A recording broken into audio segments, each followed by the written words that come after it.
নমস্কার প্রিয় দর্শক বন্ধুরা, আপনারা দেখছেন আপনাদের প্রিয় চ্যানেল কেরিয়ার আপডেট বেঙ্গলি। বন্ধুরা, এই মুহূর্তে একটি খুবই গুরুত্বপূর্ণ আপডেট খবর নিয়ে হাজির হয়ে গেলাম। তো বন্ধুরা, আপনারা জানেন যে ছাত্র সমাজ একটা বড় সড়ো বলা যেতে পারে আন্দোলনের ডাক দিয়েছে এবং সেটা সোশ্যাল মিডিয়ায় ডাকটা দিয়েছিল এবং বলা যেতে পারে এটা নিয়ে মমতার সরকার অর্থাৎ রাজ্য সরকার সুপ্রিম কোর্টেও গিয়েছিল যে ছাত্র সমাজ যে ডাকটা দিয়েছে তার রূপরেখা যাতে এই করে সুপ্রিম কোর্ট ঠিক করে দেয়, অর্থাৎ তারা কীভাবে আন্দোলন করবে, কোন পথে আসবে সেটা যাতে ঠিক করে দেয়, তার জন্য সুপ্রিম কোর্টে গিয়েছিল বলা যেতে পারে রাজ্য সরকার। তবে সেখান থেকে তাদেরকে নিরাশ হয়ে ফিরতে হয়েছে এবং সেই সঙ্গে হাইকোর্টেও গিয়েছিল, তো সেখান থেকেও সেরকমভাবে কোনো রকম সাড়া পায়নি রাজ্য সরকার।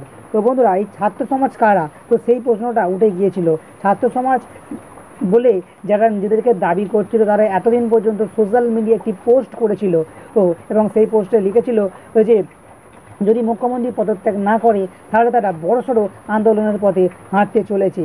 তো বন্ধুরা, সেই ছাত্র সমাজ কারা এবার সামনে এলো। তো ছাত্র সমাজের তিন বড় বড় বলা যেতে পারে নেতা বা নেতৃবৃন্দের যে তিন বড় বড় নেতা, তারা তিনজনের সামনে এসছে এবং এসে তারা খোলামেলি একটা বক্তব্য রেখেছে। তো বন্ধুরা, ঠিক কী বলেছে আজকের এই ভিডিওটির মাধ্যমে সম্পূর্ণ আপডেট দিয়ে দেবো, সম্পূর্ণ লাইভ আপনাদেরকে শোনাবো। তাই সঙ্গে থাকুন এবং শেষ পর্যন্ত দেখতে থাকুন। 7 তারিখ এবং 27 তারিখ, মূলত 27 তারিখে আমরা নবান্ন অভিযান চলার ডাক দিয়েছি। আমরা কারা? আমরা হচ্ছি ছাত্র সমাজ।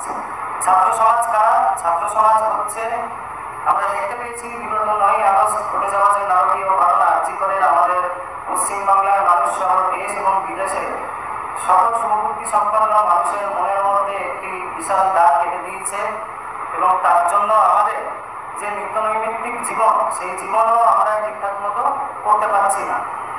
এটা আমাদেরকে সবসময় ভাবাচ্ছে। আমরা সারাদিন কাজের মধ্যে থাকছি, কিন্তু আমরা খবরের মধ্যে দেখছি যে এই কেসের আপডেট কি হচ্ছে।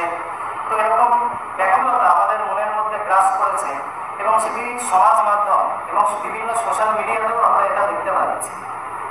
তো মূলত সোশ্যাল মিডিয়ায় মানুষের মধ্যে যে ক্ষোভ এবং প্রশ্নগুলো আছে, সেই প্রশ্নগুলোকেই সম্মিলিত হয়ে ছাত্র সমাজের নাম দিয়ে আমরা উপস্থিত হয়েছি এবং এই মানুষের সম্মিলিত যে আওয়াজ, সেই আওয়াজকে আমরা দেখেছি তারা চাইছে এক দাবি এক দফা, এখানে মুখ্যমন্ত্রীর পদত্যাগ, এবং চাইছে যে এই যে পুলিশের ভূমিকা তার মধ্যে বিভিন্ন রকমের প্রশ্ন তুলে দিয়েছে, যেটি মানুষের মধ্যে অনেক শঙ্কার সৃষ্টি করেছে এবং এই শঙ্কাগুলোকে মেটানোর জন্য রাজ্যের প্রশাসন এবং রাজ্যের প্রশাসনিক যে প্রধান, সেও কোনো সদর্থক ভূমিকা গ্রহণ করেনি এবং বিগত 14 তারিখের পর থেকে তাকে এত প্রশ্ন করার পরেও সে এখনো মিডিয়ার সামনে এসে তার উপর যে ওঠা প্রশ্নগুলো কিংবা তার সরকার এবং প্রশাসন কিংবা দপ্তরের উপর যে ওঠা প্রশ্নগুলো আছে সেগুলোর কোনো সঠিক সমাধান কিংবা উত্তর দিতে পারেনি।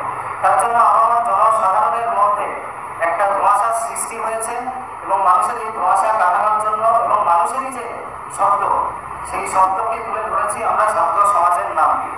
তো আগামী 27 তারিখ আমরা মূলত 3টি দাবিকে সামনে রেখে নবান্ন অভিযানের ডাক দিয়েছি। দাবির প্রথম এবং অন্যতম হচ্ছে নির্যাতিতা যে দিদিভাই আছেন তার জন্য সুবিচার।